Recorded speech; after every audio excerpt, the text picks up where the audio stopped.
NFTs are coming to Instagram, so says Mark Zuckerberg. But what that means exactly is anybody's guess. We'll share our thoughts in this short episode of For Immediate Release.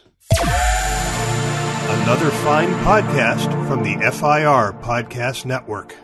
This is For Immediate Release, the podcast for communicators.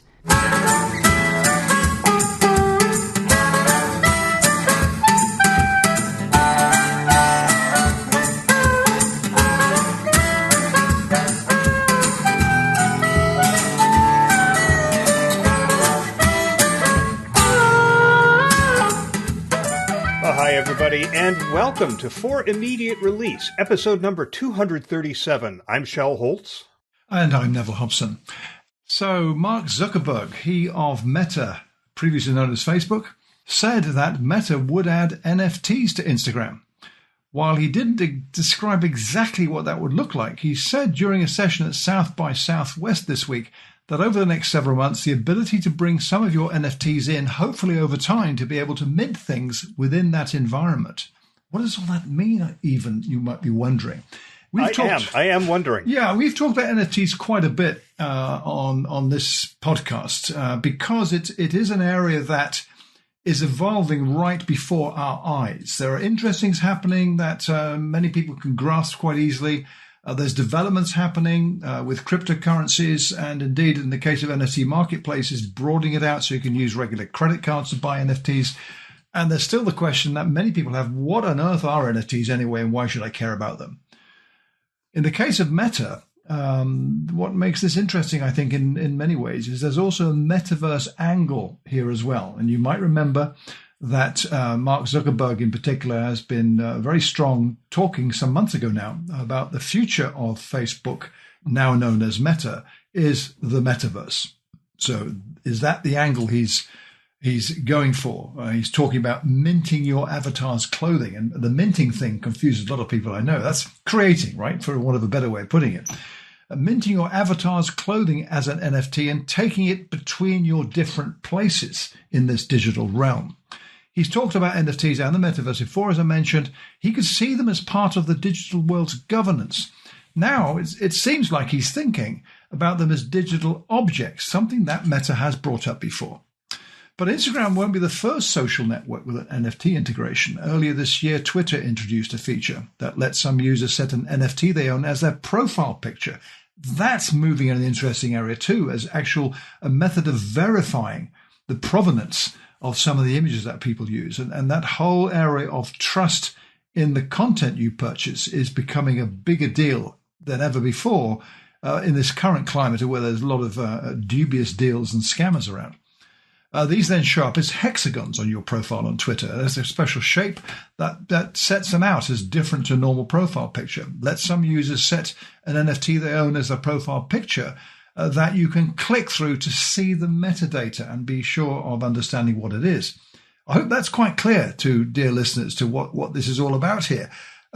There's more to this, though. But first, let me turn to you, Shel. I mean, what I've outlined is a real brief summary of potentially what's happening. There's no specifics from Mark Zuckerberg in this yet. But to me, it's an inevitability that this would appear on a social network like Instagram, wouldn't you say? Oh, absolutely, in a number of ways, and the no-brainer is the profile. I mean, if you own the token connected to the image, you should be able to use that image as a visual identifier for you, as the avatar for your account. That makes sense.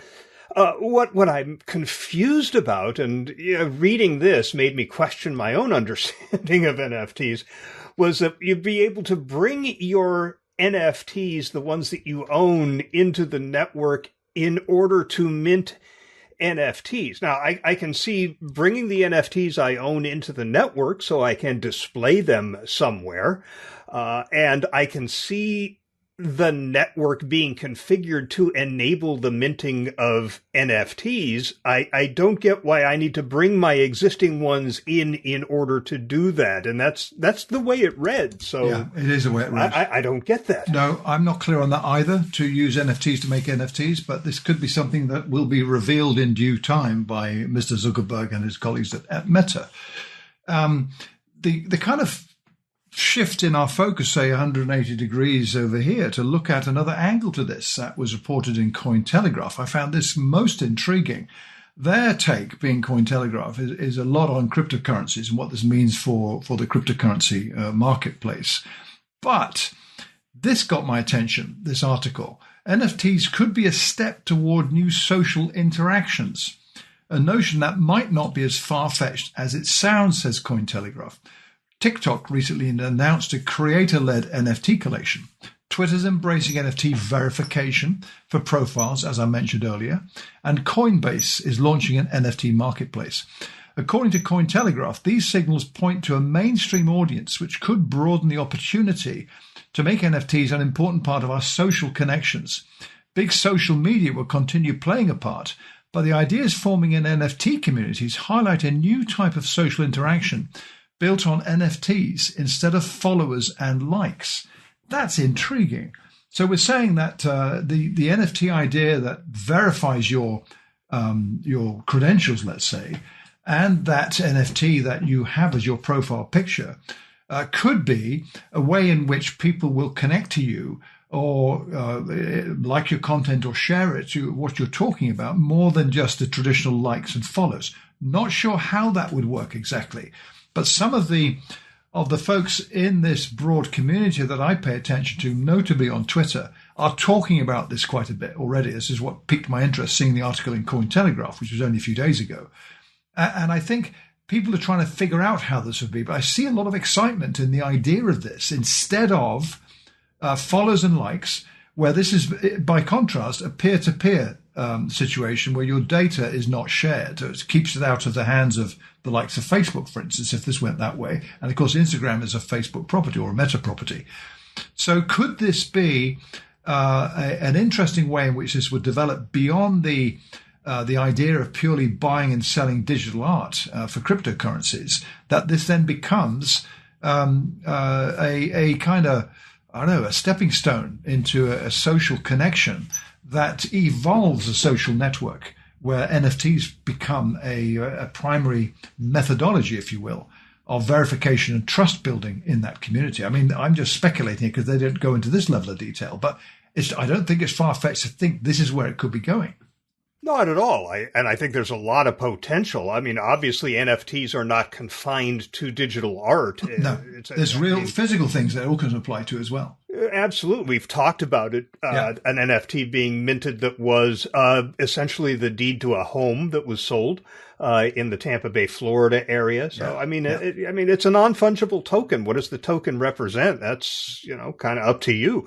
But you look at a social network like Steemit, which is blockchain based, and the idea there is very Web3 in that rather than Steemit using your data because you're a user to make money for them, you make coin based on how many people read or share or otherwise engage with your post. So why couldn't the post itself be an NFT, be something that is unique, and the more value it gains because people like it, the more you can sell it for so that somebody else could own that post. I see that as a possibility as we make this shift toward creators being able to reap the value for what they create rather than the owners of the social network. So that's one possibility. I also wonder about how all of this would work in terms of peer-to-peer messaging. I know there is an instant messaging service that allows you to communicate through your wallet. Yeah. To somebody else's wallet address. So it's instant messaging, but it's not to your phone number or your email address. It's literally to your wallet address. So you have to have a Bitcoin wallet or an Ethereum wallet, a cryptocurrency wallet. I have MetaMask, for example, is the wallet that I'm using. That one too, sure. Yep. That would, so we could actually instant message back and forth to those wallets. Yeah. So how would that connect to the idea of peer-to-peer networking through NFTs? I'm trying to wrap my mind around it, but I figure there's got to be some connection there. It's definitely a way in which this seems to be traveling, I think. And the conclusion Coinbase comes to, I equally find intriguing. There's a thing, by the way, just an aside to mention, DAOs are big in this. They talk about the reimagining of governance. And I think that fits with stuff you've been talking about, stuff I'm reading myself right now.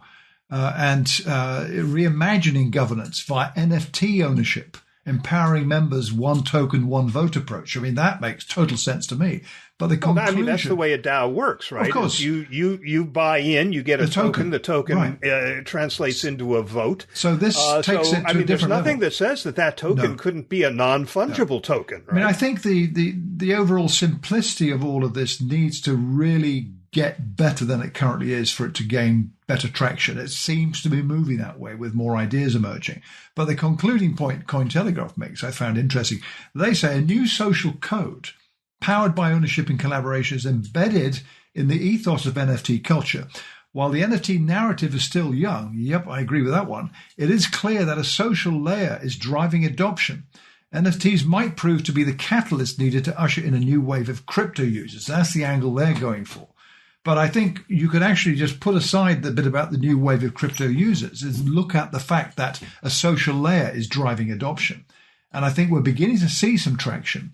There's been some interesting developments in the past couple of weeks with the plummeting values of cryptocurrencies. And indeed, the fact that a number of prominent individuals with NFT collections seen, in one case, a footballer here in the UK with an NFT collection, 90% drop in value of his NFTs, leading many people, and people who should know better, saying that's it, it's done, it's over, this is it. No. I think maybe we're entering a phase of where the hype is beginning to settle down a bit as people are saying effectively, oh, this isn't doing what we thought it was going to do, and therefore it's plummeting into that little trough that Gartner like talking about in their hype cycles. Maybe we're on the road down to that trough. How do we scoot out of it? That's the next thing. This could be part of that. Do people just not remember the .com bust when everybody said that's it for the whole online world? No, people got short memories in that area. But this is an evolving topic that seems to be changing almost daily. So here we are today, as we're recording this, 17th of March, and it could be a different picture tomorrow, but we'll bring you the news when we have it. That we will. And one more interesting note on this is, as I think about DAOs, decentralized autonomous organizations, you buy in, you get your token. That means you can now engage with other members of that community, other owners of tokens for that DAO. And where are most of them doing that? They're doing it on Discord, the same place gamers go. So I don't know if that's where the new social network is within those Discord communities that you get the permission to participate in because you have validated that you are an owner of a token. That's not yet close to mainstream. Discord's not yet. Oh, no, it's not. It needs to be way, way simpler than it currently is to attract the mainstream. But it will get there, I bet you. It's not bad. The more I use it, the more I kind of like it. I have a take a rain check on that idea for me. I'll check back with you soon on that. And that will be a 30 for this episode of For Immediate Release.